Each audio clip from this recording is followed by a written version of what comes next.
உடம்பார்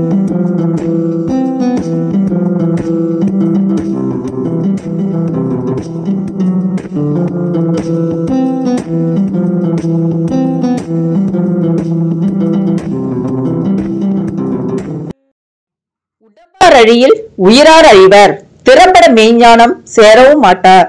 உடம்பை வளர்க்கும் உபாயம் அறிந்தே உடம்பை வளர்த்தே உயிர் வளர்த்தேனே.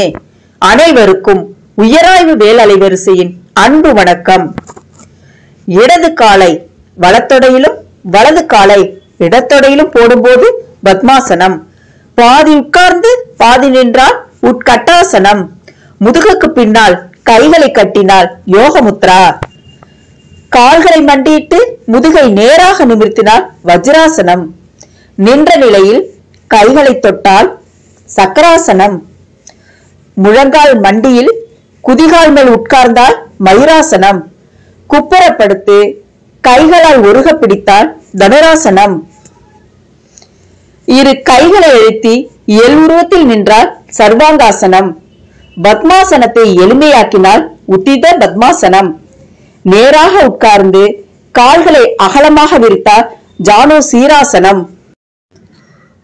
உத்தான பாதாசனம், சலபாசனம், நாவாசனம், மகாமுத்ரா, கலசாசனம், புஜங்காசனம், அர்த்த சிரசாசனம், நின்ற பாதாசனம், பிரயாசனம், பாதஹஸ்தாசனம், திரிகோணாசனம், கோணாசனம், சிம்மாசனம், சாந்தியாசனம், இப்படி சொல்லிக்கொண்டே போகலாம். நம்முடைய ஆரோக்கிய வாழ்விற்கும் நீண்ட ஆயுளுக்கும் யோகாசனம் மிக முக்கிய இடத்தில் இருக்கிறது. 4,50,000 யோகாசன வகைகள் இருந்ததாக சொல்லப்படுகிறது. ஆனால் இன்று வழக்கத்தில் இருப்பது என்னவோ 2,500 யோகாசனங்களே. இன்று இருக்கக்கூடிய யோகாசனங்களை அனைவரிடத்திலும் கொண்டு செல்ல வேண்டும். மறைந்து போன ஆசன வகைகளை மீட்டெடுக்க வேண்டும். ஆம் மாணவர்களே, இதுவே இவ்வரங்கத்தின் நோக்கமாகும். நம்முடைய ஆரோக்கிய வாழ்விற்கு ஆசனங்கள் எவ்வளவு முக்கியமானது என்பதை மாணவர்களிடத்திலே கொண்டு செல்வதே இவ்வரங்கத்தின் நோக்கமாகும். இன்று நாம் காண இருக்கும் அரங்கம் யோகா அரங்கம். நம்முடைய இந்த அரங்கத்தில் ஆரோக்கிய வாழ்விற்கான யோகாசன முறைகள் என்ற தலைப்பில் ஜெயங்கொண்டம் குமாரசாமி அவர்கள் செய்முறைகளோடு கூடிய நல்லுரை வழங்குகிறார். இவர் யோகாசனத்தை முழுமையாக கற்றவர். ஜெயங்கொண்டத்தில் பிசியோதெரபிஸ்டாக இருக்கிறார். இவருடைய செய்முறை பார்த்தாலே தெரியும் இவருக்கு யோகா பற்றிய ஆழ்ந்த அறிவை. ஆம், பிரமித்து போவோம். இவருக்கு நம்முடைய வணக்கத்தை தெரிவித்துக் கொள்வோம். ஆன்றோர்கள் சான்றோர்கள் அனைவருக்கும் மகிழ்வான வணக்கம். வாருங்கள் உலகத்தமிழ் மாணவர்களே, ஆரோக்கிய வாழ்விற்கும் நீண்ட ஆயுளுக்குமான ஆசனங்களை அறிவோம். தினமும் யோகா விடியலோடு எழுவோம். ஜூன் 21 யோகா பற்றிய விழிப்புணர்வை ஏற்படுத்துவோம். குழந்தை முதல் பெரியோர் வரை அனைவரும் உறுதி ஏற்போம். நாம் அனைவரும் தமிழால் இணைவோம். உலகத்தமிழ் மாணவர்களுக்கும் ஆன்றோர்களுக்கும் சான்றோர்களுக்கும் பயனர்களுக்கும் ஒரு தகவல். யாரேனும் இவ் அலைவரிசையில் பேச விரும்பினால் நீங்கள் விரும்பிய தலைப்பில் பேசலாம். என்னை தொடர்பு கொள்ளலாம். அலைபேசி எண் கீழே தரப்பட்டுள்ளது. நன்றி. உங்களின் நான் முனைவர் சே அஜிதா. மீண்டும் ஒரு முறை உங்கள் அனைவருக்கும் நன்றியை தெரிவித்துக் கொள்கின்றேன். நன்றி, வணக்கம்.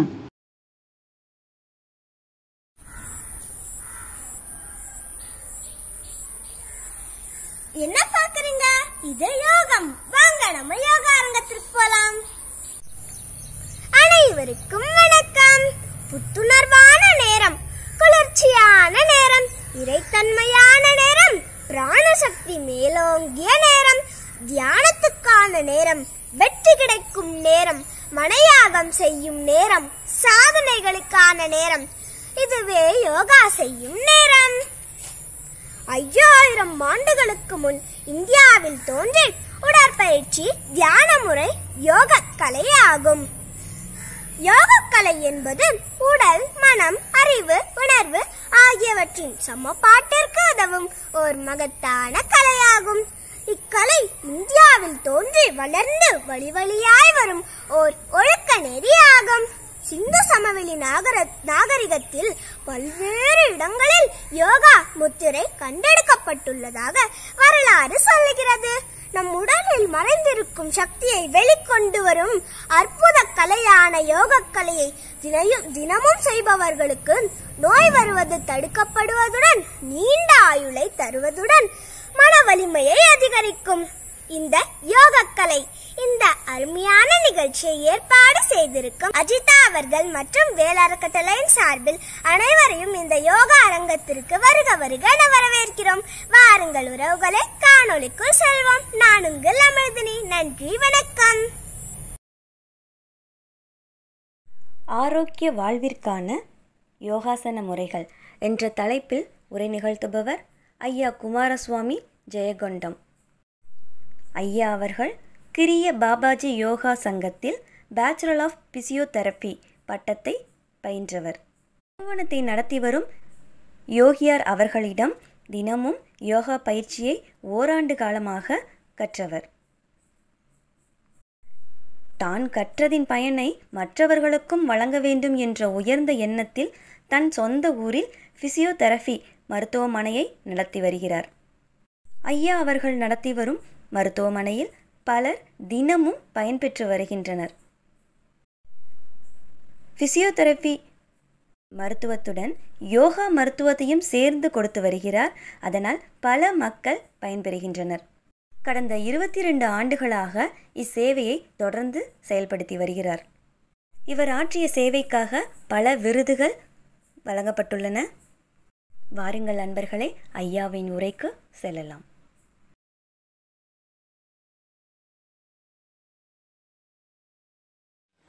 அனைவருக்கும் வணக்கம். இப்போ நம்ம ஆரோக்கியமான வாழ்க்கையை மேற்கொள்வதற்கு அடிப்படையான ஒரு 3 விஷயங்கள் நமக்கு தேவை. முதலாவது, நல்ல ஒரு சமச்சீரான சத்தான உணவு. இரண்டாவது, நல்ல ஆழ்ந்த அமைதியான தூக்கம். மூன்றாவது, இது ரெண்டையும் நம்ம எல்லாரும் பெரும்பாலும் ஃபோக்கஸ் பண்ணுறோம். மூன்றாவது முக்கியமான தேவை, இன்றியமையாதது அப்படின்னு பார்த்தோம்னா ஒரு சீரான உடற்பயிற்சி. அது ரொம்ப முக்கியம். அது ஒரு நல்ல சிறந்த முறையில் அமையறதுக்கு பல வழிகளை நம்ம கையாண்டாலும் அதற்குன்னு சிறப்பான ஒரு வழி அப்படின்னு பார்த்தோம்னா யோகாசனம். இந்த யோகாசனங்கள் தான் மிக சிறந்த எளிமையான ஆரோக்கிய வாழ்வுக்கான ஒரு சிறந்த உடற்பயிற்சி முறையாக நம்ம எடுத்துக்கலாம். இந்த யோகாசனங்களை நாம் முறைப்படி கற்றுக்கிட்டு அந்த ஆர்டரில் செய்கிறது ரொம்ப அவசியம். இந்த யோகாசனங்கள் செய்யும்போது ஒரு சில விஷயங்களை நீங்கள் கண்டிப்பாக நினைவில் வச்சுக்கணும். முதலாவது, நம்ம உடம்புக்கு எந்த அளவு முடியுமோ, இலகுவா சிரமம் இல்லாமல் எவ்வளவு உடம்பு வளையுமோ அந்த அளவுக்கு நம்ம அதை செய்தாலே போதுமானது. மற்றவங்க நிறைய முதுக வளைக்கிறாங்க, நாமளும் வளைக்கணும் அப்படின்னு சொல்லிட்டு ரொம்ப ஃபோர்ஸ் பண்ணி பண்ணக்கூடாது. அதன் வாயிலாக சில வழிகள்லாம் வரலாம்.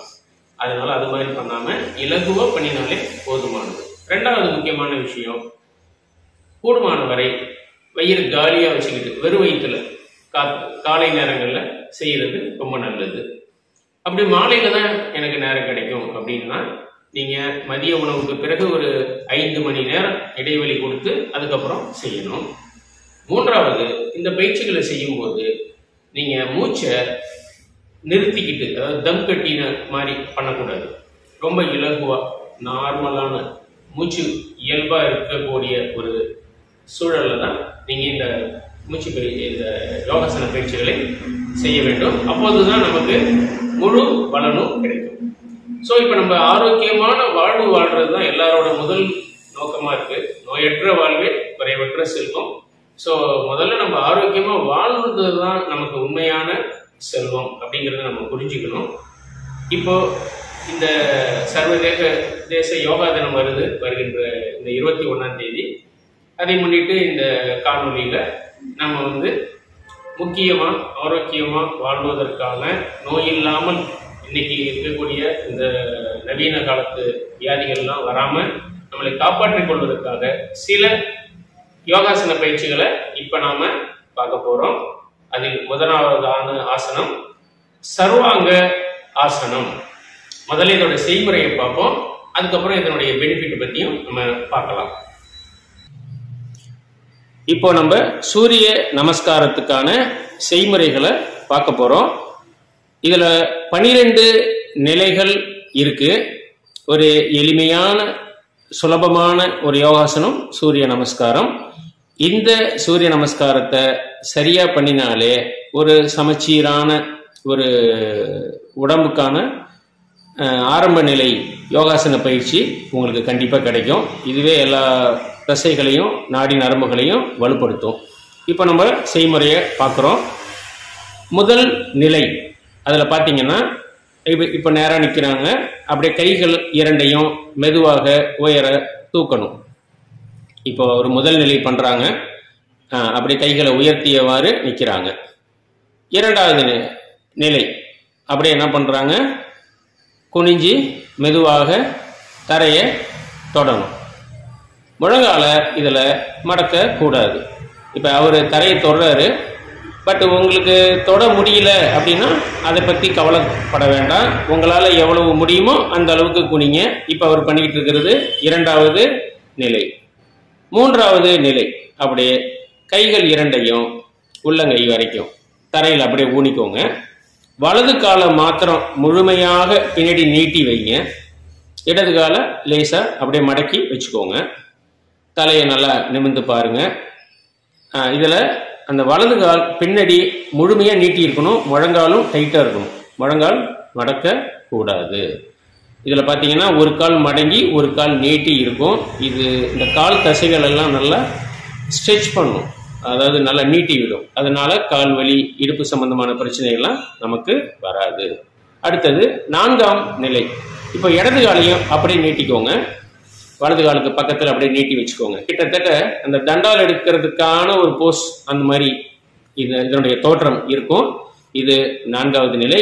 இந்த நிலையில பார்த்தீங்கன்னா கைகளில் உடல் எடை முழுமையாக போகும். கைகள் மணிக்கட்டு, முழங்கை, ஷோல்டர் இதெல்லாம் நல்லா வலிமையாக இருக்கிறதுக்கு இந்த 4ஆவது நிலை நமக்கு உதவும். கைகளில் வலிமை கம்மியாக இருக்கிறவங்களுக்கு இது செய்யும்போது சிரமமாக இருக்கும். கைகளில் நடுக்கங்கள்லாம் கூட ஏற்படும் ஆரம்ப காலகட்டங்களில். ஆனால் தொடர்ந்து செய்தீங்கன்னா அந்த நடுக்கங்கள் எல்லாம் போயிடும். இப்போ நம்ம 5ஆம் நிலைக்கு போகிறோம். அப்படியே 2 முழங்காலையும் தரையில் வைங்க. அப்படியே இடுப்பை கொண்டு போய் குதிகாலில் உட்கார வைங்க. தலையை குனிஞ்சி தரையில் வைங்க. கைகளை கும்பிட்டது போல சேர்த்து வைங்க. இது 5ஆவது நிலை. இது பார்த்தீங்கன்னா நல்ல முதுகு முழுமையாக வளைந்த ஒரு நிலை. இப்போ கோயில்கள்லாம் பார்த்தீங்கன்னா விழுந்தெல்லாம் கும்பிடுவாங்க. இப்போ பெண்கள்லாம் பார்த்தீங்கன்னா இந்த நிலையில் விழுந்து கும்பிடுவாங்க. அது எதுக்காக அப்படின்னு பார்த்தீங்கன்னா இப்போ தலைக்கான ரத்த ஓட்டம் அதிகமாக இருக்கும். அதுபோல் முழங்காலை மடக்கும் சக்தி, முதுகு வளையக்கூடிய சக்தி எல்லாம் அதிகரிக்கும். இதனால் எல்லா நாடி நரம்புகளும் தூண்டப்படும். நரம்பு தளர்ச்சி மாதிரியான பிரச்சனையெல்லாம் நமக்கு வராது. இது 5ஆவது நிலை. 6ஆவது நிலை ஓய்வுக்காக அமைக்கப்பட்டிருக்கு. அப்படியே இதில் மெதுவாக மேலே நகர்ந்து அப்படியே படுத்துக்கணும். அதை நாம சாஷ்டாங்க நமஸ்காரம்னு சொல்லுவோம். இப்போ ஆண்கள் எல்லாம் பார்த்தீங்கன்னா இந்த மாதிரில தான் கோயில்களில் விழுந்து கும்பிடுவாங்க. இது இந்த ஒரு நிலையில நமக்கு முழுமையான ஒரு ஓய்வு கிடைக்கும். நம்ம உடம்புல உள்ள 8 புள்ளிகள் வழியாக நம்மளுடைய உடல் எடை இப்போ பூமிக்கு போகும். அதனால தான் இதற்கு எண்முக வணக்கம் அப்படின்னு தமிழில் சொல்லுவோம். சாஷ்டாங்க நமஸ்காரம் அப்படின்னு நம்ம சொல்கிறோம். ஓகே, அடுத்தது இப்போ நம்ம பார்க்க போகிறது 7ஆவது நிலை. ஓய்வுக்கு பிறகு அப்படியே கைகள் இரண்டையும் நம்ம மார்புக்கு பக்கத்தில் ஊனி தலை, கழுத்து, மார்பு எல்லாம் நன்றாக உயர தூக்கணும். அப்படியே மெதுவாக நல்லா வளைக்கணும். இதில் இடுப்பு தூக்கக்கூடாது. இதை நம்ம பார்த்தீங்கன்னா இது அந்த புஜங்காசனம் அப்படின்னு சொல்லுவோம். தமிழில் அதை பாம்பாசனம்னு கூட சொல்லுவாங்க. அது மாதிரியான ஒரு அமைப்பு இது. இடுப்புக்கு கீழே முழுமையா ஓய்வுல இருக்கும், மேல் பாதி உடல் மாத்திரம் பின்பக்கம் வளைந்திருக்கும். இந்த நிலையில நமக்கு முதுகு தண்டு தசைகள் எல்லாம் வலுப்பெறும். கழுத்து வலி, முதுகு வலி, இடுப்பு வலி இதெல்லாம் இந்த பயிற்சியின் மூலமா நம்ம வராம பார்த்துக்கலாம். அது இருக்கிறவங்க இந்த பயிற்சிகளை பண்ணினா படிப்படியா குணமாயிடலாம். இது 7வது நிலை, பாம்பாசனம் அல்லது புஜங்காசனம் அந்த நிலை. அடுத்து 8வது நிலை. இப்போ என்ன பண்ணணும், அப்படியே கால் விரல்களை முன்னாடி திருப்பி தரையில ஊனிக்கிட்டு இடுப்பு பகுதியை முழுமையா மேலே தூக்கணும். அதாவது அந்த 7வது நிலைக்கு மாற்றாக இப்போ பார்த்தீங்கன்னா அந்த செய்முறையை பார்த்தீங்கன்னா புரியும். இது 8வது நிலை. அந்த 7வது நிலைக்கு அப்படியே கவுண்டர் போஸ்ன்னு சொல்லுவோம், மாற்று நிலையா இது 8வது நிலை இருக்கும். அதில் பார்த்தீங்கன்னா 7ஆம் நிலையில முதுகு பின்புறம் முழுமையாக வளைக்கப்பட்டது. இப்போ 8ஆம் நிலையில முன்னாடி வளைக்கப்பட்டிருக்கிறது. மீண்டும் 9வது நிலை. 9வது நிலை நம்ம ஏற்கனவே பண்ணியிருக்கோம். 5ஆம் நிலை தான் இங்கே திரும்ப வரும். 2 முழங்காலையும் தரையில் வைக்கணும், இடுப்பை குதிகாலில் உட்கார வைக்கணும், தலையை மெதுவாக தரையில் வைக்கணும். இது 9வது நிலையாக மீண்டும் திரும்ப வருது. இந்த பயிற்சி எல்லாமே இதில் ஒரு திரும்ப வருது அப்படிங்கிறது அந்த சீக்வன்ஸ் நம்ம உடம்புக்கான அமைப்புக்கு ஏற்ற வகையில் தான் அமைக்கப்பட்டிருக்கிறது. அடுத்து 10வது நிலை. இதுவும் நம்ம ஏற்கனவே 3ஆம் நிலையில் பண்ணினோம். கைகளை லேசாக கட்டி தலையை தூக்குங்க. இப்போ இடது காலை நீட்டி வைக்கணும், வலது காலை மடக்கி வைக்கணும். நம்ம 3ஆம் நிலையில் பார்த்தீங்கன்னா கால் மாறி இருந்தது, வலது கால் நீட்டி வைக்கப்பட்டிருந்தது. இப்போ வலது கால் மடக்கி வச்சிருக்கோம். அப்போ 2 காலும் சமமானபடி அதுக்கான வலிமையை பெறும். அடுத்து 11வது நிலை.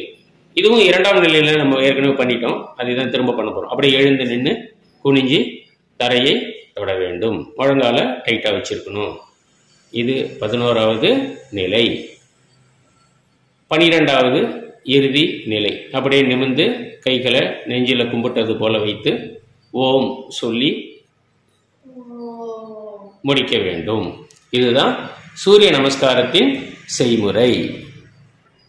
இப்போ நம்ம சூரிய நமஸ்காரத்தை சிறப்பான முறையில பார்த்தோம். இந்த சூரிய நமஸ்காரம் ஏன் முதல்ல பண்ணணும் அப்படின்னா, நம்ம உடம்ப தயார் பண்ணுவதற்கும் இந்த ஆசனம் பெரிய அளவுல உதவி செய்யும். இப்ப உடல் பருமன் குறைக்கணும் அப்படின்னு ஆசைப்படுறவங்க இந்த சூரிய நமஸ்காரத்தை ஒரு நாளைக்கு 12 முறை அல்லது குறைந்தபட்சம் ஒரு 6 முறை திரும்ப திரும்ப தினமும் காலையில முடிஞ்சா மாலை 2 வேளையும் கூட செய்து வந்தார்கள் அப்படின்னா அவர்கள் எளிமையாக உடல் பருமனை கட்டுப்படுத்த முடியும். அதே போல மூட்டுகளில் வருகின்ற சின்ன சின்ன வலிகள் எல்லாம் வராமல் தற்காத்து கொள்ளவும் முடியும். இப்ப நம்ம அடுத்து முக்கியமான ஒரு ஆசனத்தை பார்க்க போறோம். இது மிக மிக உன்னதமான ஆசனம். இதுக்கு பேரு சர்வாங்க ஆசனம். சர்வ அங்கங்களையும் அப்படியே பொண்ணு மாதிரி பராமரிக்கக்கூடிய மேம்படுத்தக்கூடிய ஒரு உயர்ந்த ஒரு ஆசனம் தான் சர்வாங்க ஆசனம். இதோட நன்மைகள் சொல்லிக்கிட்டே போகலாம். அப்படிங்கிற மாதிரி அவ்வளோ நன்மைகள் இருக்கு. குறிப்பாக சில நன்மைகளை உங்களுக்கு நான் இப்ப சொல்ல ஆசைப்படுறேன். நம்ம தினசரி வாழ்க்கையில நீண்ட நேரம் நின்றுகிட்டே இருக்கோம், அல்லது நடந்துகிட்டு இருக்கோம், அல்லது நம்ம சேர்ல உட்கார்ந்து இருக்கோம். அப்ப நம்ம கால்கள் எப்போதுமே கீழே தான், அதாவது தலை உடல் பகுதி மேலையும் கால் கீழையும் தான் இருக்கு. அப்போ புவியீர்ப்பு விசையின் காரணமாக நம்ம ரத்த ஓட்டம் எங்க போகுது, அதிகமா காலுக்கு தான் போகுது. அப்ப தொடர்ந்து காலுக்கு அதிகமான ரத்தம் போறதை விட நம்ம நிக்கிறது உட்கார்ந்து இருக்கிறதுங்கிற மாதிரியான விஷயங்களை பல மணி நேரங்கள் செய்யறதுனால கால்களில் உள்ள ரத்தமானது மீண்டும் சுத்திகரிக்க இதயத்துக்கு போறதுல சிரமங்கள் ஏற்படுது. காலப்போக்கில் கால் வலி, கால் குடைச்சல், குறிப்பா இந்த வெரிகோஸ் வெயின் இது மாதிரியான பிரச்சனைகள் எல்லாம் பெரும்பாலானவங்களுக்கு இன்னைக்கு நீங்க வர்றதை பார்க்க முடியும். கால் பிரச்சனைகள் இல்லாதவங்களே, குறிப்பா 40 வயசு கடந்த எல்லாரும் பார்த்தீங்கன்னா கால் பிரச்சனைகள் சிரமப்படுவாங்க. இந்த பிரச்சனையை வராம தடுக்கிறதுல ஒரு மிகச்சிறந்த ஒரு வழி இந்த சர்வாங்காசனம். சர்வாங்காசனத்துல நாம கால்களை உயர்த்தி செய்யறதுனால அந்த கால்களில் உள்ள ரத்தம் எல்லாம் கீழே இறங்கி கால்களுக்கு புது ரத்தம் இலகுவா போறதுனால இந்த கால் வலி, கால் குடைச்சல், வெரிகோஸ் வெயின் அது மாதிரியான பிரச்சனைகள் எல்லாம் வராம நம்மளை தற்காத்து கொள்ள முடியும். 2வது இன்னைக்கு இருக்கிற அடுத்த முக்கியமான ஒரு பிரச்சனையா உடல் ரீதியா பாத்தீங்கன்னா மலச்சிக்கல் இல்லாதவங்களே இல்லைங்கிற மாதிரி இருக்கலாம். ஸோ நீங்க இந்த சர்வாங்காசனம் செய்யும்போது உடல் பகுதிகள்லாம் நல்ல இயக்கத்தையும் அழுத்தத்தையும் பெறும்போது மலச்சிக்கல் இலகுவாகவே இதுல கட்டுப்படுத்தப்படும். வயிறு கொஞ்சம் தசைகள் எல்லாம் வலுவாகும். அப்ப தொந்தி விடுகின்ற வாய்ப்பும் குறையும். அதே போல இதயம் நன்றாக சுருங்கி விரியும். இதய சம்பந்தமான நோய்கள் வராமல் நம்மளால பாதுகாக்க இந்த ஆசனம் உதவியா இருக்கும். குறிப்பா நுரையீரல் அப்படியே இப்ப இருக்கக்கூடிய நிலையிலிருந்து அப்படியே தலைகீழாக, இப்ப நம்ம நிற்கும் போதோ உட்கார்ந்து இருக்கும் போதோ இது மேல் பகுதி நுரையீரல், இது அடிப்பகுதி நுரையீரல் உள்ள இடம். ஆனா இந்த ஆசனத்துல நம்ம அப்படியே அதை இன்வெர்டடா தலைகீழா நம்ம திருப்பவதனால அடிப்பகுதி நுரையீரல் மேலையும் மேல் பகுதி நுரையீரல் அடியாகவும் மாற்றப்படும். அப்ப நுரையீரல்ல உள்ள அந்த மாசுக்கள் தூசுகள் எல்லாம் அடியில செட்டில் ஆகியிருந்தா அது மேல நகர்ந்து ஈஸியா வெளியாகிடும். அப்ப சளி, இருமல், ஆஸ்துமா இது மாதிரியான மூச்சு சம்பந்தமான எல்லா வியாதிகளுமே இந்த ஆசன பயிற்சியின் வாயிலாக கட்டுப்பாட்டை குணமாயிடும். அது எல்லாத்தையும் விட முக்கியமான அடுத்த நன்மை, கழுத்தில் உள்ள தைராய்டு கோலம் அது சிறப்பாக தூண்டப்படும். தைராய்டு வியாதி இருந்தால் அதை கட்டுப்படுத்துவதற்கு குணமாக்குவதற்கு இந்த ஆசனம் பெரிய அளவில் உதவி செய்யும். அதே போல முக தசைகளுக்கான ரத்த ஓட்டம் நன்றாக பாயும். அதனால முகம் பொலிவு பெறும். நினைவாற்றல் திறன் அதிகரிக்கும். 5 புலன்களும் நல்லா அதனுடைய வேலைகளை செய்யும். இப்படி எண்ணற்ற நன்மைகளை இந்த ஆசனம் நமக்கு வழங்கும். ஆனா இந்த ஆசனத்தை கழுத்து வலி இருக்கிறவங்க மட்டும் செய்ய வேண்டாம். இப்ப நம்ம ஆசனத்துக்கான செய்முறையை பார்க்கலாம். இப்போ சர்வாங்க ஆசனத்துக்கான செய்முறையை நம்ம பார்க்க போறோம். இதற்கு முதல்ல இலகுவா கம்ஃபர்டபுளா படுத்திருக்கணும். மூச்சு இயல்பாக இருக்க வேண்டும். மூச்சை நாம நிறுத்த கூடாது. இலகுவான இயல்பான மூச்சில தான் நீங்க செய்யணும். முதலாவது ஆரம்ப நிலை என்ன பண்ணணும் அப்படின்னா, 2 கால்களையும் மெதுவாக தூக்க வேண்டும். இந்த மாதிரி தூக்கி இருக்கணும். இது முதல் நிலை, சர்வாங்காசனத்துக்கான முதல் நிலை. இதுல சில பேருக்கு இப்படி தூக்குறதுல சிரமங்கள் ஏற்படலாம். இப்படி தூக்கும்போது வயிறு பிடிக்கும், வயிறுல அதிர்வு கூட இருக்கும். ஆனா அதெல்லாம் நல்லதுதான், அதனால எதுவும் பாதிப்பு ஏற்படாது. சிலருக்கு இடுப்பு வலி இருக்கிறவங்களுக்கு இது மாதிரி தூக்குறதுக்கு கொஞ்சம் சிரமமா இருக்கும். அப்படி இருக்கிறவங்க வேணா லேசா முழங்கால மடக்கி வச்சுக்கலாம். இது மாதிரி மடக்கிக்கிட்டீங்கன்னா இடுப்பு வலி தொந்தரவு இருக்கிறவங்களுக்கு சிரமம் தெரியாது. பட் அது இடுப்பு வலி இருக்கிறவங்க மட்டும் அப்படி மடக்கிக்கோங்க, மற்றவங்க இப்படி நீட்டிக்கலாம். ஓகே, இது முதல் நிலை. அடுத்தது 2வது நிலை. அப்படியே என்ன பண்ணணும், இன்னும் கொஞ்சம் கொஞ்சமா காலை உயர்த்தணும். கிட்டத்தட்ட 90 டிகிரி அந்த செங்கோணம்னு சொல்லுவோம் இல்லைங்களா, அந்த அளவுல நிறுத்தணும். இப்போ இருக்கிறது 2வது நிலை. இந்த நிலைக்கு நம்ம வந்துட்டோம். இதுல கால்கள் உயரம் இருக்கு. இப்ப நான் முதல்ல குறிப்பிட்டது போல கால் சம்பந்தமான பிரச்சனை இருக்கிறவங்க எல்லாம் இந்த ஒரு பயிற்சியை மேற்கொள்ளும் போது தினமும் கொஞ்ச நேரம் இதே மாதிரி கால்களை உயர்த்தி இருந்தாலே அவர்களுக்கு கால் பிரச்சனைகள் எல்லாம் படிப்படியா குறைய செய்யும். என்னால இப்படி தூக்கிக்கிட்டு ரொம்ப நேரம் இருக்க முடியல அப்படிங்கிறவங்க செவுத்துல அணைச்சி செவுத்துல கூட இப்படி கால் வச்சிருக்கலாம். ரொம்ப வயசானவங்களா இருந்தாங்கன்னா அவங்களால இடுப்புல இப்படி கால்களை உயர்த்த கஷ்டமா இருக்குன்னா கால்களை தூக்கி செவுரில் வச்சு நம்ம சுவர்ல கால்களை சாய்ச்சி இந்த மாதிரி படுத்திருந்தா கூட அதுக்கான நன்மைகள் கண்டிப்பா கிடைக்கும். ஓகே, இப்போ நம்ம சர்வாங்காசனத்தோட 3வது நிலைக்கு போறோம். அப்படி இன்னும் கொஞ்சம் இடுப்பை தூக்கி கால்களை மேல கொண்டு போறோம். கைகள் தரையில் இருக்கணும். கைகள் தரையில் இருக்க வேண்டும். கால் இன்னும் கொஞ்சம் மேல கொண்டு போங்க. இன்னும் கொஞ்சம் கீழே இருக்கு. இன்னும் கீழே இருக்கு. இன்னும் கொஞ்சம் கீழே இருக்கு. காலை கலாசனம் மாதிரி இருக்கு. இன்னும் கொஞ்சம் இன்னும் முன்னாடி கொண்டு போ. தலைக்கு மேல கொண்டு போ காலை. இது 3வது நிலை. இந்த நிலையில இருக்கணும். இது 3வது நிலை. இப்போ 4. இப்போதான் என்ன பண்ணணும், இன்னும் கொஞ்சம் இடுப்பை தூக்கி கைகளால இடுப்பை பிடிச்சிக்கணும். இடுப்பை கையால பிடிச்சிக்கோ. கால்களை இப்போ உயர்த்திக்கோ, நேராக்கிக்கோ. இதுதான் சர்வாங்க ஆசனம். இதுல முக்கியமான ஒரு விஷயம் என்னன்னு பாத்தீங்கன்னா, தாடை நெஞ்சில தொடரும். சின் லாக் ஆகணும். அந்த அளவுக்கு நெஞ்சை உயர்த்தணும். இந்த தாடையானது நெஞ்சில போய் தொடணும். சின் லாக், சின்னு சொல்லுவோம் இல்லைங்களா தாடைய, அது நெஞ்சில தொடணும். அப்படி தொடும்போது தான் தைராய்டு சுரப்பி தூண்டப்படும். அது தூண்டப்பட்டால் தான் உங்களுக்கு தைராய்டு கோலம் நல்லா ஆக்டிவேட்டா இருக்கும். ஸோ பார்த்தீங்கன்னா தைராய்டு பிரச்சனையில எவ்வளோ பேர் இருக்காங்க அப்படின்னு நம்ம அருகாமையில் உள்ளவங்களை நம்ம பார்ப்போம். தைராய்டு சுரப்பி சரிவர வேலை செய்யலை, சரியா சுரக்கலை அப்படின்னா உடல் பருமன் கட்டுப்படுத்த முடியாமல் அதிகமாயிட்டே தான் போகும். அதனால தைராய்டு சுரப்பி ஒழுங்காக இருந்தால் தான் நம்ம ஆரோக்கியமான வாழ்வுக்கு நமக்கு அவசியம். அதற்கு இந்த ஆசனம் பெரிய அளவில் உதவி செய்யும். சின் லாக் ஆகலை, அப்படி சின் லாக் ஆகணும். அதுக்கு வாயை திறந்து பண்ணக்கூடாது, நெஞ்சை மேலே தூக்கணும் அந்த அளவு அப்படின்னு பார்க்கணும். ஓகே, இதில் கழுத்துக்கான அழுத்தம் கொஞ்சம் அதிகமாகும். அப்படிங்கிறதால தான் நம்ம ஏற்கனவே குறிப்பிட்டோம், கழுத்து வலி உள்ளவர்கள் மட்டும் இதை தவிர்க்கணும்னு. மற்றபடி எண்ணற்ற நன்மைகளை வாரி வழங்கக்கூடிய ஆசனம் சர்வாங்க ஆசனம். இப்போ மீண்டும் முதல்லேருந்து படிப்படியாக தான் இறக்கணும், பொத்துன்னு கீழே போடக்கூடாது. ஆசனங்களை செய்யும்போது அந்த ஆர்டர் மாறாமல் கவனமாக செய்யறது முக்கியம். மீண்டும் 3வது நிலை பழைய மாதிரி திரும்ப வரணும். கைகளை எடுத்துட்டு கீழே காலை லேசாக இறக்கிக்கோங்க. ஓகே, 2வது நிலை மெதுவாக இடுப்பை கீழே வைங்க, பொத்துன்னு போடக்கூடாது, மெதுவாக வைங்க. முதல் நிலை மெதுவாக காலை இறக்குங்க.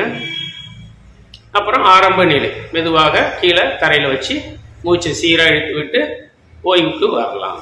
இது சர்வாங்க ஆசனம். இப்போ நாம சர்வாங்காசனத்துக்கான செய்முறையை பார்க்கிறோம். யோகாசன பயிற்சியில முக்கியமான ஒரு விஷயம் எல்லாரும் நம்ம நினைவில் வச்சுக்கணும். இந்த பயிற்சியில ஒவ்வொரு ஆசன பயிற்சிக்கும் மாற்று ஆசனம் அப்படின்னு ஒண்ணு இருக்கு. அந்த மாற்று ஆசனத்தோட நம்ம சேர்த்துதான் ஆசனங்களை பயன்படுத்த வேண்டும். ஏன்னா இப்ப சர்வாங்காசனத்தை நம்ம யார் பண்ணக்கூடாதுன்னு கவனிச்சோம், கழுத்து வலி இருக்கிறவங்க பண்ணக்கூடாது. ஓகே, நான் ஆரோக்கியமா தான் இருக்கேன், ஆனா நான் சர்வாங்காசனம் பண்றேன், அப்ப எனக்கு கழுத்து வலி வராதா? வராது. ஆனா ஒருவேளை சிலருக்கு வருவதற்கான வாய்ப்புகள் ஏற்படலாம். அப்ப ஒரு ஆசன பயிற்சியை ஒரு வழியை உண்டாக்குது அப்படின்னா அப்புறம் படிப்படியாக என்ன ஆகும், ஆசனத்தை அவங்க பண்ண முடியாம ஒரு சூழலுக்கு தள்ளப்படுவாங்க, கழுத்து வலிக்கு ஆட்பட்டு. இதை தவிர்ப்பதற்கு தான் நம்ம யோகியார்கள் மாற்றாசனத்துடைய முக்கியத்துவத்தை வலியுறுத்தியிருக்காங்க. இப்போ நம்ம சர்வாங்காசனத்துக்கு மாற்றாக அதுக்கு எதிரான அமைப்புல உள்ள ஒரு ஆசனத்தை நம்ம செய்ய போறோம். இதற்கு பெயர் மீன் ஆசனம், மீனாசனம் அல்லது மச்சாசனம் அப்படின்னு இதை நம்ம சொல்லுவோம். இந்த ஆசனம் செய்யும் போது அந்த சர்வாங்காசனத்துல ஒருவேளை உங்களுக்கு கழுத்துல அழுத்தம் ஏற்பட்டாலும் அது இதில் நீக்கப்படும். கழுத்து வலி லேசாக உங்களுக்கு இருந்தால் அது குணமாக்கப்படும். அப்ப கழுத்து வலி மட்டும் இருக்குங்கிறவங்க மீனாசனத்தை மட்டும் பண்ணி கழுத்து வலியிலிருந்து விரைவில் குணமாயிடலாம். குணமான பிறகு அவங்களும் சர்வாங்காசனத்தை மீண்டும் செய்ய ஆரம்பிக்கலாம். அதனால மாற்றாசனம் மிக முக்கியம். இப்ப நம்ம சர்வாங்காசனத்துக்கான மாற்று மீனாசனத்தை பார்க்க போறோம். மீனாசனம் செய்வதால கழுத்து வலி வராது, இருந்தாலும் குணமாயிடும், மார்பு கூடு விரிவடையும், கூர்முதுகை உங்க வாழ்க்கையில வராது, ஹார்ட் அட்டாக் மாதிரியான அபாயகரமான நோய்கள் நிச்சயமாக உங்களுக்கு வராது, இடுப்பு வலி வராது. இப்படி எண்ணற்ற நன்மைகளை வாரி வழங்கக்கூடிய ஆசனம் மீன் ஆசனம். இப்ப நம்ம அதுக்கான செய்முறையை பார்ப்போம். இப்போ மீன் ஆசனத்துக்கான செய்முறையை நம்ம பார்க்க போறோம். இப்போ நேராக உட்காந்துருக்காங்க. இப்போ முதல்ல 2 கால்களையும் ஒன்று மேலே ஒன்று மடக்கி பத்மாசனம் அப்படின்னு சொல்லக்கூடிய இந்த தாமரை ஆசனத்தை போடுறாங்க. இதுக்கு பேர் தான் பத்மாசனம். இது எல்லாரும் நீங்கள் பார்த்துருப்பீங்க. எல்லா யோகியார்களும் இந்த நிலையில் இருக்கிறத நம்ம பார்ப்போம். இந்த ஆசனம் ஒரு சிறந்த ஆசனம். தவம் செய்வதற்கு, தியானம் செய்வதற்கு, இப்படி எல்லாத்துக்கும் ஒரு சிறந்த ஆசனம். மனதில் ஒருநிலைப்படுத்தக்கூடிய, மனதை ஒருமுகப்படுத்தக்கூடிய ஒரு ஆற்றல் இந்த ஆசனத்தினால நமக்கு கிடைக்கும். அதனால தான் இது எல்லாத்துக்கும் பயன்படுத்துகிறாங்க. இப்போ இந்த ஆசனம் மீனாசனத்துக்கான ஆரம்ப நிலையாக இங்கே அமைஞ்சிருக்கு. இப்போ நம்ம போட்டிருக்கக்கூடியது பத்மாசனம். பத்மம் என்றால் தாமரை. இது தாமரை ஆசனம் என்றும் நம்ம சொல்லலாம். தாமரையே இங்கே குறிப்பிடுறாங்க அப்படின்னு பார்த்தீங்கன்னா, தாமரை இலையில் தண்ணீர் ஒட்டாது. அதுபோல நம்ம இந்த உலக வாழ்க்கையில் அதிக பற்றுதலை கொள்ளாமல் இறை சிந்தனையோடு வாழ வேண்டும் அப்படின்பதற்காக தான் இதை தாமரையோடு ஒப்பிட்டு இருக்காங்க. சரி, இப்போ நம்ம மீனாசனத்தை பார்க்கலாம். அதற்கு பத்மாசனம் முதல்ல போட்டிருக்காங்க. இப்போ அப்படியே என்ன பண்ணணும், கைகளால் கால் கட்டை விரல்களை பிடித்து கொண்டு அல்லது முழங்காலை பிடிச்சுக்கிட்டு அப்படியே படுக்க வேண்டும். கால்களை உயர்த்திக்கிட்டே படுங்க, அப்படியே மெதுவாக படுங்க. ஓகே, படுத்துருக்காங்க. இப்போ என்ன செய்யணும் அப்படின்னு பார்த்தீங்கன்னா, மெதுவாக மார்பை உயர்த்தி கழுத்தை அண்ணாந்து கொள்ள வேண்டும். இது இப்போ பார்த்தீங்கன்னா கழுத்து எந்த அளவுக்கு அவங்க அண்ணாந்துருக்காங்கன்னு தெரியும். இது கழுத்து வலியை போக்கும். அடுத்தது மார்பு எவ்வளோ தூரம் பின்பக்கம் வளையுதுன்னு பாருங்க. இதனால கூன் முதுகே வராது. வயசானவங்க எல்லாம் குனிஞ்சு கூன் போடுறாங்க இல்லைங்களா, அந்த நிலை வராது. இடுப்பு வலியும் வராது. குறிப்பா ஹார்ட் அட்டாக் அபாயத்திலிருந்து நீங்கள் காப்பாற்றப்படுவீர்கள். தினம் ஒரு முறை இந்த சர்வாங்காசனம் மீனாசனத்தை பயன்படுத்தி வருபவர்களுக்கு நிச்சயமாக மாரடைப்பு ஹார்ட் அட்டாக் நோய்கள் வரவே வராது அப்படிங்கிறது உறுதி. ஏன்னா அந்த அளவுக்கு இதயமானது இதில் முழுமையாக மசாஜ் செய்யப்படும். இதயத்துக்கான இரத்த ஓட்டம் நிறுத்தி வேகமாக சிறப்பாக செய்யும். அப்ப செல்லும் போது அந்த குழாய்களில் சிறு சிறு அடைப்புகளில் ஏற்படுகின்ற ஆபத்து நீங்கிவிடும். ஸோ அப்படி ஒரு மகத்துவமான ஆசனம் தான் இந்த மீன் ஆசனம். இப்ப அப்படியே கால்களை உயர்த்துங்க, முட்டிய முழங்கால பிடிச்சு காலை உயர்த்துங்க, நேர சமமா படுங்க. இப்போ கால்களை எடுத்து விட்டுட்டு மெதுவாக நீட்டிக்கொள்ளலாம். அல்லது அப்படியே ஆடி எழுந்து உட்கார்ந்தும் முடிக்கலாம், தவறு கிடையாது. இது மீனாசனத்துக்கான செய்முறை. இன்னைக்கு இருக்கக்கூடிய நவீன கால பிரச்சனையில எல்லாருக்கும் நல்லா தெரியும், பெரும்பாலானோர் பாதிக்கப்படக்கூடிய முக்கியமான ஒரு குறைபாடு சர்க்கரை நோய். சர்க்கரை நோய் அப்படின்னு சொல்றதே தவறு, இது ஒரு குறைபாடு, சர்க்கரை குறைபாடு. அது ஆக்சுவலி இன்சுலின் குறைபாடுன்னு சொல்லணும். நம்ம உடல்ல உள்ள கணையத்துல இன்சுலின் சுரக்கப்படுகிறது. நம்ம சாப்பிடக்கூடிய உணவெல்லாம் செரிமானம் நடந்து அதில் உள்ள குளுக்கோஸ் எல்லாமே நம்ம உடம்புல சுரக்கக்கூடிய இன்சுலின் வாயிலாக தான் அது எல்லாமே சேமித்து வைக்கப்பட்டு நமக்கு வேலை செய்யும் போது தேவையான நேரத்துல அவையெல்லாம் கலோரிகளாக நமக்கு மீண்டும் செலவு செய்ய பயன்பாட்டுக்கு கொண்டு வரப்படுது. இந்த வேலையை இன்சுலின் தான் முக்கியமாக செய்கிறது. ஸோ இந்த இன்சுலின் இப்போ உள்ள பிரச்சனைகள்ல நிறைய பேருக்கு உணவின் காரணமாக, உடல் உழைப்பு குறைந்ததன் காரணமாக ஒரு 170% அளவுக்கு இன்னைக்கு இந்தியாவில் சர்க்கரை குறைபாடு அதிகமாக தான் போயிட்டு இருக்கு. அது எல்லாருக்கும் தெரியும். முழுமையாக குணமாக்க முடியாத ஒரு பிரச்சனை. அதனால அவங்க வாழ்நாள் முழுக்க சர்க்கரை வியாதிக்கான அந்த மாத்திரைகளையோ அல்லது இன்சுலின் ஊசியையோ அவங்க பயன்படுத்த வேண்டிய கட்டத்துக்கு தள்ளப்படுறாங்க. இப்போ இதை தடுப்பதற்கு வழி இருக்கா அப்படின்னா யோகாசனத்துல ஒரு அருமையான வழி இருக்கிறது. இப்ப நம்ம பார்க்க போற முக்கியமான அடுத்த ஆசனம் வில்லாசனம். இது சர்க்கரை நோய்க்கான அருமருந்து. சர்க்கரை நோய் உங்களுக்கு இல்லையா, தினமும் இதை பண்ணுங்க. சர்க்கரை நோய் வராமலே பார்த்துக்கலாம். சர்க்கரை நோய் ஆரம்ப கட்டத்துல இருக்கா, நீங்க இந்த பயிற்சியை மேற்கொள்ளும் போது அது படிப்படியாக குணமாக்கிவிடும். சர்க்கரை நோய் நாட்பட்டு இருக்கு அப்படின்னா நீங்களும் இந்த பயிற்சியை செய்யுங்க. சர்க்கரை நோய் கட்டுப்பாட்டில் பராமரிப்பதற்கு கண்டிப்பாக உங்களுக்கு உதவி செய்யும். ஸோ இந்த வில்லாசனம் சர்க்கரை நோய்க்கான அருமையான மருந்து.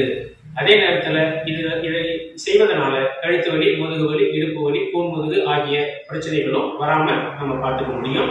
ஸோ இந்த வில்லாசனத்துக்கான செய்முறையை இப்ப நம்ம பார்க்கலாம். இப்ப வில்லாசனம் செய்ய போறாங்க. முதல்ல இப்படி குப்புறப்படுத்திருக்கணும். தாடை தரையில் இருக்கு, கால்கள் நீட்டி இருக்கு பின்பக்கம். இப்போ முதல் நிலை 2 காலையும் மடக்கி நீட்டணும். ஒரு 3 முறை 5 முறை சாதாரணமா இப்படி மடக்கி மடக்கி நீட்ட வேண்டும். இப்படி செய்யறதுனால கால் தசைகள் எல்லாம் ஒரு தளர்வு நிலைக்கு, ரிலாக்ஸேஷனுக்கு வந்துடும். ஓகே. அடுத்து 2 கால்களையும் மடக்கி கைகளால கணுக்காலை பிடிக்க வேண்டும். இது அடுத்த கட்டம், 2வது நிலை. அடுத்தது கால்களை நீட்டி உடம்ப வில் மாதிரி வளைக்கணும். மெதுவாக கால்களை நீட்டுங்க, கைகளை விட்டுறக்கூடாது. கணுக்கால பிடிச்ச கைகள் வலுவா பிடிச்சுக்கோங்க. கால்களை அப்படியே முழங்கால நீட்டினீங்க அப்படின்னாலே வில் அமைப்பு வந்துடும். இப்போ பார்த்தீங்கன்னா வில் அமைப்பு வந்துருச்சு. இதுதான் முக்கியம். இது ஆரம்பத்தில் சிலருக்கு சிரமமாக இருக்கலாம். மெதுவாக நீங்கள் பழகுனீங்கன்னா கொஞ்சம் கொஞ்சமாக வந்துடும், எளிமையாக வந்துடும். ஓகே. இப்போ இந்த நிலையில் நம்ம வயிற்று பகுதியில் உள்ள எல்லா உறுப்புகளும் நன்றாக அழுத்தம் பெற்று மசாஜ் செய்யப்படும். குறிப்பாக அதில் கணையமும் மசாஜ் ஆகும். அதுதான் இன்சுலின் சுரப்பை பராமரிக்கக்கூடிய, அதாவது இன்சுலின் சுரப்பை சுரக்கக்கூடிய உறுப்பு. அது நல்லா அந்த கணையம் பராமரிக்கப்படுவதால இன்சுலின் சுரப்புல பாதிப்பு இருந்தால் அது குணமாயிடும், பாதிப்பு வராமலும் பாதுகாக்கும். ஓகே. இந்த நிலையில அப்படியே இருந்தால் பத்தாது, லேசாக ஆட வேண்டும். முன்பின் ஆடணும். முதல்ல என்ன பண்ணணும், மெதுவா அப்படி முன்னையும் பின்னையும் ஆட்டணும். வயிறு மட்டும்தான் தரையில் இருக்கணும், உடம்ப மெதுவாக இப்படி ஆட்டணும். உங்களால் எந்த அளவு முடியுமோ அந்த அளவு ஆட்டுங்க. ஒரு 3 முதல் 5 முறை 7 முறைன்னு உங்களால் முடிஞ்ச அளவுக்கு முன்னும் பின்னும் மெதுவாக ஆட்ட வேண்டும். இதை நம்ம ஆடும் குதிரைன்னு சொல்லுவோம். குழந்தைங்கலாம் அந்த குதிரை பொம்மையில் உட்காந்து ஆடுவாங்க இல்லையா, அது மாதிரி ஆடும் குதிரைன்னு சொல்லுவோம். இது வில்லாசனத்துல ஒரு பகுதி தான் அது. ஓகே, இது அடுத்தது. அப்படி கொஞ்சம் உங்களுக்கு ரிலாக்ஸ் தேவைன்னா கைகளை எடுத்து காலில் நீட்டி படுத்து ஓய்வெடுங்க. கொஞ்சம் ரிலாக்ஸ் பண்ணிக்கோங்க. இப்போ சில மணித்துளிகள் இப்படி ரிலாக்ஸ் பண்ணிக்கோங்க. இப்போ மீண்டும் கால்களை மடக்குங்க. ஓய்வுக்கு பிறகு கால்களை மடக்கி கைகளால் மீண்டும் கணுக்கால பிடிங்க. வில் மாதிரி வளைங்க. இப்போ பக்கவாட்டில் உருளணும். சைடில் முன்பின் ஆடினோம். இப்போ பக்கவாட்டில் சாயணும்.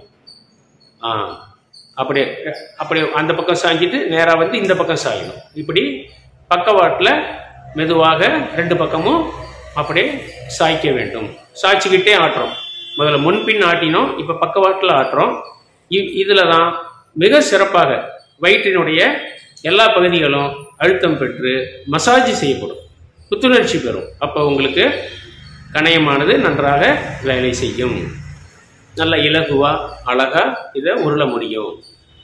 இது ஓகே. எத்தனை முறை செய்யலாம்? உங்களால் முடிஞ்ச வரைக்கும் 3 முறை, 5 முறை, 7 முறை, 9 முறைன்னு நல்லா உருளலாம். உருண்டுட்டு மீண்டும் நேராக வந்துடுங்க. வந்துட்டு இப்போ கைகளை எடுத்துட்டு காலை நீட்டுங்க, மெதுவாக படுங்க. இது வில்லாசனம், சர்க்கரை நோய்க்கான அருமருந்து. நம்ம ஏற்கனவே பார்த்தோம் மாற்றாசனத்தோட முக்கியத்துவத்தை. ஒரு ஆசனம் பண்ணினோம் அப்படின்னா அதற்கான மாற்று அப்படியே அதனுடைய அமைப்புக்கு அப்படியே எதிரான ஒரு திசையில அமைஞ்சிருக்கு. வில்லாசனத்துக்கான மாற்று அதுவும் நம்ம இப்ப பார்க்க போறோம். அது கொக்கு ஆசனம். கொக்கு மாதிரி வளர்ச்சி செய்ய போறோம். இது வில்லாசனத்துல முதுகு முழுமையாக பின்பக்கம் வளைக்கப்பட்டது. இந்த கொக்கு ஆசனத்துல முன்பக்கம் வளைக்கப்படும். அதன் காரணமாக நம்முடைய நாடி நரம்புகள் அனைத்தும் வலுப்பெறும். நரம்பு தளர்ச்சி நோய்கள் நமக்கு ஏற்படாது. அடுத்தது கொக்காசனம் செய்பவர்களுக்கு வயிறு தசைகள் படிப்படியாக குறைஞ்சி தொந்தி குறையும், முழங்கால் தசைகள் வலுவடையும், மூட்டு வலி பிரச்சனைகள்லாம் வராது. அதே போல சிறுநீரகங்கள் நல்லா வலுப்பெறும். சிறுநீரக கற்கள் இருக்கிறவங்களுக்கு அந்த பிரச்சனையெல்லாம் இந்த ஆசனத்தின் வழியாக குணமாக்க முடியும். இப்ப நம்ம கொக்காசனத்தை பார்க்கலாம். இப்போ நம்ம கொக்காசனத்தை பார்க்க போகிறோம். இப்போ நேராக நிற்கிறாங்க. கைகளை பக்கவாட்டில் உயர்த்துங்க. மெதுவாக உயர்த்தி மேலே கொண்டு போகணும். தலையை ஒட்டி காதை ஒட்டி கொண்டு போங்க. கைகளை முழுமையாக மேலே கொண்டு போங்க. அப்படியே மெதுவாக குனிய வேண்டும். முழங்காலம் மடக்கக்கூடாது. மெதுவாக குனியணும். நல்லா குனிங்க. குனிஞ்சு தரையை தொட முயற்சி பண்ணுங்க. தரையை தொட முடிஞ்சவங்க தொடுங்க. முடியாதவங்க முதுகை முன்னும் பின்னும், அதாவது நிமிந்து குனிஞ்சு இப்படி ஆட்டி ஆட்டி தொட முயற்சி பண்ணலாம். ஓகே. தொட முடியாதவங்க இப்படி ஆட்டி விட்டாலே போதுமானது. தொட முடிஞ்சிருச்சு என்னால அப்படின்னா நீங்க என்ன பண்ணணும்? கை விரல்களை கோத்துக்கோங்க. 2 கை விரல்களையும் கோத்துக்கோங்க.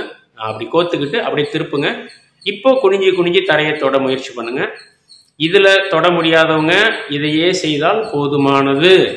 பட் இப்போ இவங்க ஃப்ளெக்சிபிலிட்டி நல்லா இருக்கக்கூடியவங்க இப்போ தொட்டுட்டாங்க, எனக்கு தொட வந்துடுச்சு அப்படின்னா நீங்கள் என்ன பண்ணணும்? அடுத்தது கைகளை மடக்கிக்கணும். முழங்கை உங்களுக்கு வராத நிலையை எடுத்துக்கணும், அதான் முக்கியம். இப்போ முழங்கையால் தரையை தொட முயற்சி செய்ய வேண்டும். இது கொஞ்சம் சிரமமாக இருக்கும் எல்லாருக்குமே. இப்படி அசைவு, அதாவது குனிஞ்சு நிமிர வேண்டும் அப்படிங்கிறது தான் இங்கே முக்கியம். அதனால தான் நமக்கு வராத நிலையை எடுத்துக்கிட்டு அதை மேம்படுத்த முயற்சி பண்ணணும். அப்போ தான் நம்ம என்ன பண்ணுவோம்? நன்றாக குனிஞ்சு நிமிருவோம். இன்னும் நல்லா நிமிந்து குனிங்க. நல்லா நிமிந்து குனியும். எஸ், இப்போ தான் சரியாக இருக்குது. இது போல் செய்யும்போது அந்த நன்றாக குனிஞ்சு நிமிரும்போது நம்முடைய ஸ்பைனல் காலம், தண்டுவட நரம்புகள் வலுப்பெறும். சிறுநீரகங்கள் நன்றாக வேலை செய்யும். தொந்தி குறையும். முழங்கால் தசைகள் டைட்டாக இருக்குது, முட்டி மடங்கக்கூடாது. மூட்டு தசைகள் வலுப்பெறும். அதனால் மூட்டு வலி பிரச்சனை எல்லாம் உங்களுக்கு இருந்தாலும் குணமாகிவிடும். இப்போ அப்படியே கைகளுக்கு தொங்க விடுங்க. மீண்டும் மெதுவாக நிமிருங்க. அப்படியே விட்டுறக்கூடாது. ஆசனங்களை முறைப்படி முடிக்கணும். அப்படியே நிமிருங்க. அப்படியே எழுந்து நில்லுங்க. ஆசனங்களை முடிக்கும் போது சரியாக முடிக்கணும், அது ரொம்ப முக்கியம். அடுத்து கைகளை பக்கவாட்டில் கொண்டு வந்து மெதுவாக கீழே போட்டு விட வேண்டும். இப்போ நம்ம பார்த்துருக்கிறது கொக்கு ஆசனம், சர்வாங்காசனம், மீனாசனம், அடுத்து வில்லாசனம், கடைசியாக இப்போ கொக்கு ஆசனம் பார்த்துருக்கோம். அடுத்ததாக நம்ம ஆசன பயிற்சியை நிறைவு செய்யும் போது எப்போதுமே சாந்தி ஆசனம் பண்ணி தான் முடிக்கணும், அப்படியே விட்டுறக்கூடாது. இப்போ நேரடியாக படுங்க. எண்ணற்ற ஆசனங்கள் இருந்தாலும் நம்ம தினசரி வாழ்க்கைக்கு நம்ம ஒரு அரை மணி நேரமாவது ஆசன பயிற்சிகளை மேற்கொள்ள வேண்டும். அதற்காக தான் சில முக்கியமான ஆசனங்களை இப்போ நம்ம இந்த காணொலியில் பார்த்துக்கிட்டு இருக்கோம். இப்போ ஆசன பயிற்சியை நிறைவு செய்ய போகிறோம். இதுக்கு பேர் சாந்தி ஆசனம், உடம்பை அமைதிப்படுத்துகிறோம். இது மாதிரி ஒரு 1லிருந்து 2 மணித்துளிகள் அமைதியாக படுத்திருக்கணும். இன்னமும் கை கால்களை லேசாக தளர்த்த வேண்டும். லேசாக கால்களை அப்படி தூக்கி தூக்கி போடணும். 2 காலையும் மாற்றி மாற்றி தூக்கி போடுங்க. அதே போல் கைகளை தூக்கி தூக்கி போடுங்க. மூச்சு சீராக இருக்கட்டும். அடுத்தது தலையை 2 பக்கமும் மெதுவாக திருப்புங்க. ஒரு சில முறைகள் கழுத்தை அப்படியே ரொட்டேட் பண்ணுங்க. இது மாதிரி அசைவுகளை கொஞ்சம் கொடுத்து அப்படியே மூச்சு சீராக விட்டுருந்தீங்க அப்படின்னா உடம்பு தளர்வு நிலைக்கு வந்துடும். ஆசனங்களை இந்த இந்த நிலைக்கு வந்துட்டு அப்புறமா தான் நீங்கள் பயிற்சியை நிறைவு செய்யணும். இந்த சாந்தி ஆசனம் தினமும் இரவு தூங்க போகிறதுக்கு முன்னாடி நீங்கள் பண்ணனா தூக்கம் எளிமையாக உங்களுக்கு வந்துடும். உடம்புல எங்கேயாவது பிடிப்பு இருக்குது அப்படின்னா அது நீங்கி ஆனந்தமாக நம்மளால் தூங்க முடியும். ஸோ தினசரி வாழ்க்கையில் இந்த ஆசன பயிற்சிகளை நீங்கள் தொடர்ச்சியாக மேற்கொண்டு ஆரோக்கியமான வாழ்வினை வாழ வேண்டிக் கொள்கிறேன். நன்றி. இந்த நிகழ்ச்சி உங்களுக்கு பிடிச்சிருந்துச்சுன்னா விரும்பவும், ரொம்ப பிடிச்சிருந்துச்சுன்னா பகிரவும், ரொம்ப ரொம்ப பிடிச்சிருந்துச்சுன்னா கருத்து பெட்டியில் கருத்துக்களை போடவும். நன்றி, வணக்கம்.